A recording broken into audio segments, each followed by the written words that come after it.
The group chat notification popped up on my laptop while I was working from home. My wife, Emma, had left her iCloud account logged in on our shared computer, and her messages were syncing automatically. I wasn't trying to spy on her. I was just closing unnecessary notifications when I saw the message that destroyed my world. Girls' trip to Miami was amazing.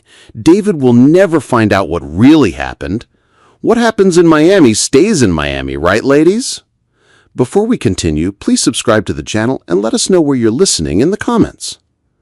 My name is David Mitchell. I'm 32, and I thought I had a solid marriage with Emma, my wife of 5 years. She'd told me the Miami trip was for her friend Jessica's bachelorette party, just the girls having fun before Jessica's wedding. Emma came back with a tan, some new clothes, and stories about spa days and beach time. Apparently, she'd left out some important details. I stared at that message for 10 minutes, my coffee getting cold as my world tilted sideways. Emma was upstairs getting ready for work, humming happily like she didn't have a care in the world, like she hadn't just confessed to her friends that she'd done something in Miami that would destroy our marriage if I found out. The thing is, I'm a cybersecurity analyst for a Fortune 500 company. Finding out things that people want to keep hidden is literally what I do for a living. Emma had just challenged the wrong husband. I took screenshots of the group chat, then started digging deeper. The chat included Emma's 3 best friends, Jessica Chen, the bride-to-be, Sarah Williams, recently divorced, and Ashley Rodriguez, married to my friend Mike. 4 women who'd been friends since college, thick as thieves, and apparently excellent at keeping secrets. Or so they thought. I spent my lunch break setting up monitoring software on our shared devices. Nothing illegal, just tracking software on accounts and devices I had legitimate access to. If Emma wanted to play games, I was going to know every move she made. The evidence started flowing in immediately. More group chat messages, photo metadata, credit card statements, location data. Within 48 hours, I had a complete picture of what really happened in Miami, and it was so much worse than I had imagined. It wasn't just Emma who'd cheated. All 4 women had used the bachelorette party as cover for a weekend of infidelity. They'd met men at the hotel bar, gone to clubs, brought strangers back to their rooms. The group chat was full of explicit details, photos, and congratulations on their successful deception. "Can't believe we pulled it off," Sarah had written. "Our husbands are so clueless." "David actually thanked me for having fun with the girls," Emma had replied. "If only he knew what kind of fun." "Mike keeps asking if I had a good time. I tell him it was the best weekend of my life. He has no idea why," Ashley added. "This is why we're best friends. We keep each other's secrets. What happens in Miami dies in Miami." They were wrong about that. What happened in Miami was about to explode their entire lives. I started with Jessica, the bride-to-be. Her wedding was in 3 weeks to a guy named Robert Kim, a software engineer who seemed like a genuinely good person based on his social media. Jessica had been with Robert for 4 years, and he was clearly head over heels in love with her. In Miami, Jessica had hooked up with a guy named Carlos from the hotel bar. The group chat had photos of them together, explicit messages about what they'd done, and Jessica bragging about how Carlos was everything Robert isn't. I created an anonymous email account and sent Robert everything. Photos, screenshots, credit card statements showing Jessica paying for Carlos's drinks and dinner. I included a note, "Thought you should know what your fiancé really did at her bachelorette party. You deserve better than someone who would betray you 3 weeks before your wedding." Next was Ashley, who was married to my friend Mike Rodriguez. Mike and I played basketball every Thursday, grabbed beers after work, talked about our wives and our plans for the future. He trusted Ashley completely, often bragging about how lucky he was to have such a faithful wife. Ashley had spent the weekend with a guy named Tyler, a personal trainer from South Beach. The group chat showed her planning to see Tyler again on her next business trip to Florida.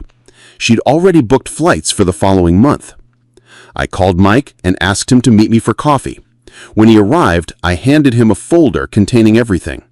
"Mike, I'm sorry to be the one to show you this, but you need to know what Ashley did in Miami."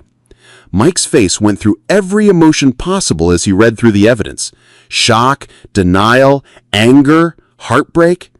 This can't be real. Ashley wouldn't. We just bought a house together. I'm sorry, man, but it's all documented. Photos, messages, credit card statements. She's planning to see this guy again next month.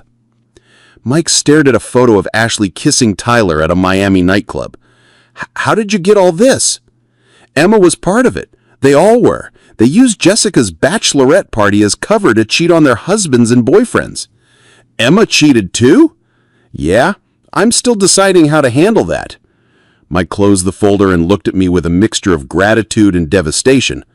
Thank you for telling me. I know this couldn't have been easy. You deserve to know. We both did. Sarah Williams was recently divorced, so her cheating didn't directly hurt a current partner. But Sarah worked as a family therapist, specializing in marriage counseling and infidelity recovery. The irony was too perfect to ignore. Sarah had been posting on social media about the importance of trust and communication in relationships. She'd written blog posts about helping couples rebuild after affairs. Meanwhile, she was in Miami encouraging married women to cheat and helping them cover it up. I sent screenshots of the group chat to the licensing board for family therapists in our state, a therapist who actively encouraged infidelity and helped people deceive their spouses was clearly violating professional ethics standards. But Emma was the big prize, my wife, the woman I'd trusted completely, who'd looked me in the eye for 2 weeks and lied about everything that happened in Miami. Emma had spent the weekend with a guy named Marcus, a club promoter who'd gotten the women into VIP sections and exclusive parties. The group chat showed Emma planning to accidentally run into Marcus when he visited our city for work the following month. I had photos of them together, messages about their sexual encounters, and Emma's credit card receipts showing she'd paid for expensive dinners and drinks for this guy. She'd spent $1,200 of our joint money entertaining her affair partner. But I didn't confront Emma immediately. Instead, I planned something much more devastating. Emma's company was having their annual charity gala the following weekend, a black tie event with all her coworkers, clients, and industry contacts. Emma had been looking forward to it for months, had bought an expensive dress, and was planning to use it as a networking opportunity. I bought a ticket to the gala as Emma's guest, just like every year, but this time I had a special presentation planned. The gala included a silent auction and a presentation about the charity they were supporting. During the cocktail hour, I approached the event organizer and offered to make a substantial donation in exchange for a few minutes to address the crowd. I'd like to talk about the importance of honesty and integrity in both business and personal relationships. I think it fits perfectly with your charity's mission. She was thrilled to have an additional speaker, especially one making a large donation. Emma was mingling with her coworkers when I took the stage. She looked beautiful in her new dress, smiling and laughing with colleagues who respected her professionally. She had no idea her world was about to implode. Good evening, everyone. I want to talk about trust, honesty, and the consequences of deception. Emma looked up at me with confusion. This wasn't what we'd discussed. 2 weeks ago, I discovered that my wife had been lying to me about a recent trip to Miami. She told me it was an innocent bachelorette party with her girlfriends. The reality was very different. The room went silent. Emma's face went white. I'm a cybersecurity analyst, so I did what I do best. I investigated. What I found was a coordinated effort by 4 women to use a bachelorette party as cover for infidelity.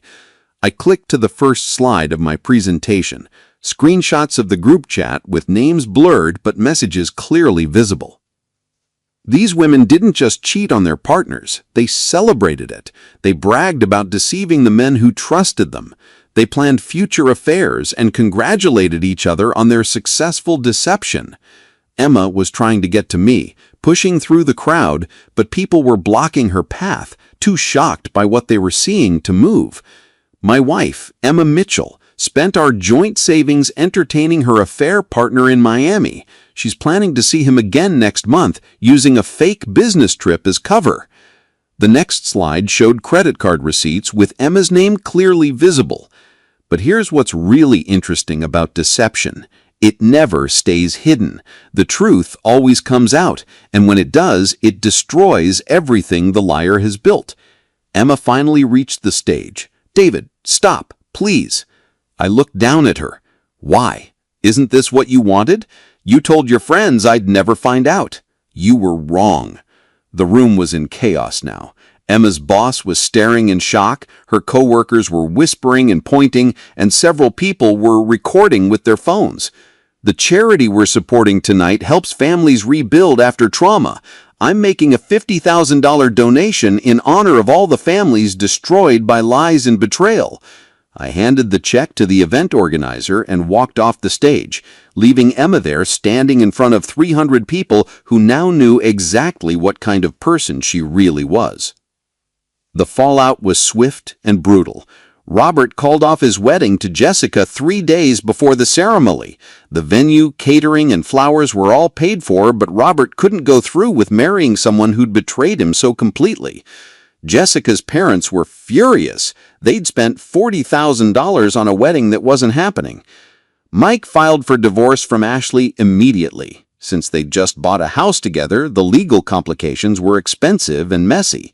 Ashley had to move back in with her parents and take a second job to pay for lawyers. Sarah lost her therapy license after the ethics board investigation.